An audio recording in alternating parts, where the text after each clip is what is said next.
What's going on, guys? Jagger Collector here, and today I'm going to be reviewing the brand new Marvel Legends Mr. Fantastic from the brand new first ever retro, I guess the animated series Fantastic Four set by Hasbro Pulse. It's a line they just made. Second time getting this card. The first time we got it was Doctor Doom, but now we're getting, of course, the main Fantastic Four and a couple other awesome characters. I'm starting off with Fantastic Four, and that's where he is on the box, and then we're going to go in order of who's on the box, and we'll finish with High Evolutionary. But Mr. Fantastic here, got him from a local classified, got the whole way from a local classified, so he retails for about $30 to $35 Canadian, but that's basically all I have to say about that, so let's get into his review. Mr. Fantastic's bio reads, Mr. Fantastic.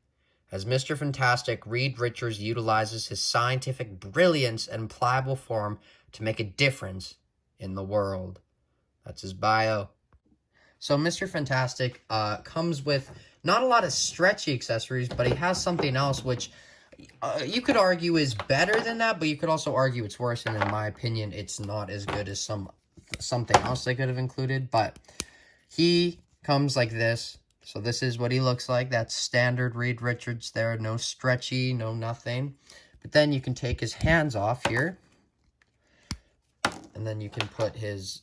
I really don't like these like salad finger things. I don't know. They don't really represent his power good to me. I wish we had like the stretchy arms like the first Mr. Fantastic from the new era of Marvel Legends. So you can have those arms, and if you don't like that, you can take this off, and he comes with a lab coat, which you can just slide over and put in the arms. He also comes with extra lab coat arms, and then you can put the hands on to have your Mr. Fantastic in a lab coat. So that is amazing. It's awesome to get. I used the I think it was the Moira McTaggart lab coat on the Sue Storm, so it's really cool to have Mr. and Mrs. Fantastic on or in lab coats. Just something different from the norm. But very, very simple figure, obviously. Not a lot to him. Then again, that's Mr. Fantastic. He's just in a jumpsuit. It's what he looks like. There's not really a lot else to go over. The head is very, very nice. Here's what the old one looked like, which is a repaint. This one's a repaint. I don't know. Very similar. The new one has a lighter skin color, and then this one's more dark and grayed out. But I did notice that on mine, I don't know if you can see it, but the hair, it kind of sucks, but it's not painted, so it looks like he just has this chunk of skin on his head, but not that big of a problem. Anyways, let's stop going over what there really isn't to go over, because there isn't, and then let's get into his articulation. So the articulation for Mr. Fantastic is fairly basic. Head goes up that far, down that much, no tilt, or a little bit, I guess, full 360. Arms go out this far, go full 360, bicep swivel, double jointed elbows, hands go up, down, full 360 on this hand as well. Ab crunch goes down that far, back that much, waist swivel, whoa, legs kick up that far, kick back, not at all, splits that much, upper thigh cut, very stiff, double jointed knees, and of course ankle pivot, which is also very stiff, so up, down, of course, and then ankle pivot. And then I did want to show you the articulation of the lab coat arms because they are different. I think they might warrant a look over. They are exactly the same, at least as I'm aware of, as the just suited standard ones. So going that far, they go in higher just because it's not the normal suit body. So they go up that far, full 360, up bicep swivel, double jointed elbows, which work great, and then the wrists go up, down, full 360 on both hands, and then same articulation around. So let's get into some comparisons and then my final thoughts. Here's the brand new Mr. Fantastic next to his predecessors. Here we have the second oldest one, and then we have the oldest one, from the new era of Marvel Legends. They kind of updated the Fantastic Four. Definitely this one's my favorite, then this one, then this one.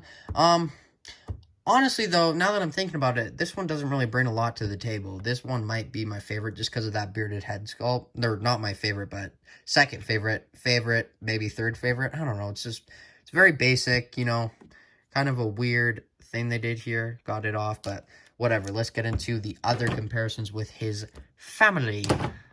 So I have five comparisons here that I want to do. So here is him next to the brand new Human Torch, review coming soon. His beautiful wife, I guess this rendition not so beautiful, but beautiful wife nonetheless. Invisible Woman, if she would stand. And then, of course, Dean. He has a knuckle sandwich with your name on it, buddy. So there's the new Fantastic Four. Reviews for all of them coming soon. Here is him next to the first figure that we got in this new retro card line, which was just by himself. Kind of weird. Came out like a year and a bit ago. It's just Dr. Doom.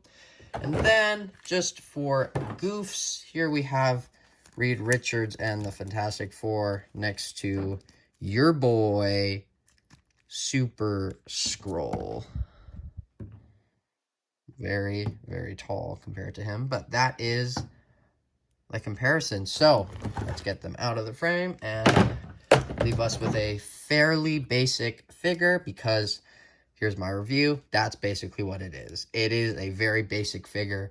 You're not getting something crazy. I think you could spend your 35 Canadian dollars on something better. Like the new Miles is great. Some of those What If figures. And of course, like other figures from this wave, like the Thing and Human Torch. But honestly, I still think I prefer this outfit more. I definitely prefer this one over this modern one. But I don't like... I have a lot of paint scuffage, and for paying $35 for not only just a re-release, and a repaint, but like having that for $35, I don't know. In my opinion, it's not really worth it. I'm going to give him a 6 out of 10. I like the lab coat feature, but I just think, you know, you didn't include a Build-A-Figure piece, and it's just a retro card. You could have also, if they included this would have been, in my opinion, perfect Mr. Fantastic, like likely in the top 20 figures of the year. Not because it's not basic anymore, but it has the most defining thing of Mr. Fantastic, which is his stretchy arms. They made this entirely new mold and they just haven't used it since, and it's so great, and I don't know why they keep doing that. So hopefully we get hopefully don't get another repaint of this with those arms, because I'm kind of done with Mr. Fantastics for now. And the Fantastic Four, I have 3 of each character, 4 things, I guess. So that's all I really have to say. So 6 out of 10. Lab coat feature, great. These don't represent his power. They're kind of gross. And that's what I got to say. That's all. So thank you for watching my video. Like, subscribe, follow me on Instagram at Jagger Collector, and stay tuned for my next review, which will be the Thing tomorrow. Bye, guys.